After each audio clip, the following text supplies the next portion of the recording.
ஒரு வயசான world fisherman daily கடலுக்கு மீன் பிடிக்க போகிறாரு. மீன் பிடிக்க போயிட்டு இருக்கும் பொழுது ஒரு 84 நாள் அவருக்கு வந்து எந்த மீனும் கிடைக்கல. இமேஜின், நீங்கள் அந்த சுச்சுவேஷனில் இருந்தால் என்ன பண்ணுவீங்க? மறுபடியும் ட்ரை பண்ணுவீங்களா, இல்லை வேணாப்பா இனிமேல் நான் வேறு தொழில் பார்க்க போகிறேன்னு முடிவு பண்ணிடுவீங்களா?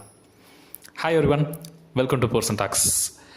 84 நாள் கண்டினியூஸாக அந்த ஓல்டு ஃபிஷர்மேன் கடலுக்கு போகிறாரு, தூண்டில் போடுறாரு, மீன் எதுவும் முடிக்கல. ஆனால் அவர் கடலை பற்றி எல்லாமே தெரியும்.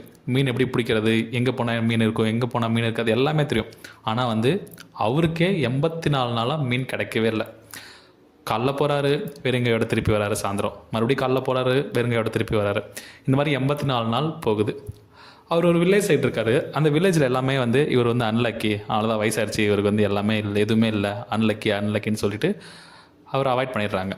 பட் 85வது நாள் காலையில் அவருக்கு ஒன்று தோணுது, இன்றைக்கி நமக்கு எதாவது நடக்க போகுது அப்படின்ட்டு. ஸோ மைண்டில் அதை நினச்சிட்டு உடனே அவரோட சின்ன போட்டை எடுத்துகிட்டு கடலுக்குள்ளே போகிறாரு. நான் யாருன்னு நிரூபிக்கிற நேரம் வந்துருச்சு அப்படின்ட்டு நினச்சிக்கிட்டே போகிறாரு கடலுக்குள்ளே போகும்போது எப்பயும் போல் தூண்டில் போகிறாரு. தூண்டில் போட்ட உடனே கொஞ்ச நேரத்தில் ஒரு சின்ன அசைவு. என்ன அசைவுன்னு பார்த்தா ஒரு மீன் அதில் மாட்டிக்கிச்சு. என்னடா மீன் அப்படின்னு பார்த்தா மெர்லின் ஃபிஷ், ஒரு மிகப்பெரிய ஃபிஷ்னு வச்சுங்களேன். அது வந்து ஒரு 900 கிலோ வரைக்கும் வளரக்கூடிய ஒரு ஃபிஷ் வந்து அவர் தூண்டிலில் மாட்டிக்கிச்சு. மாட்டினோடனே அந்த ஃபிஷ் வந்து பெரிய ஃபிஷ், பட் அவரோட போட் வந்து ரொம்ப சின்ன போட்டு.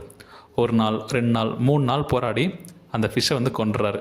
இப்போ அந்த கிடச்ச ஃபிஷ்ஷை கரை கொண்டு வரணும்ல.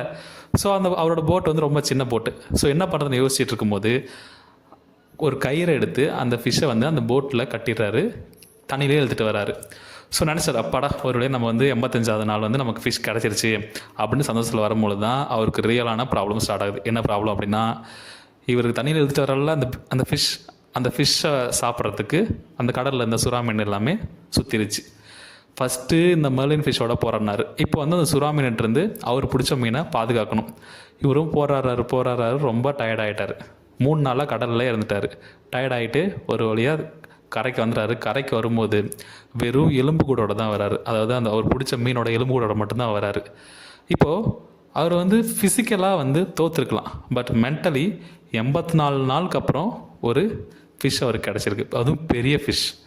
இப்போது சில நாள் நம்ம வந்து லைஃப்பில் நிறையா விஷயத்தை ட்ரை பண்ணுவோம், பட் வந்து நமக்கு ரிசல்ட் வந்து நல்லா வராது. ஸோ இதில் வந்து நம்ம தோற்றுட்டோம் அப்படின்னு அர்த்தம் இல்லை. நம்ம கடைசி வரைக்கும் விடாமல் இருக்கிறது தான் ரியல் சக்ஸஸ். தேங்க்யூ.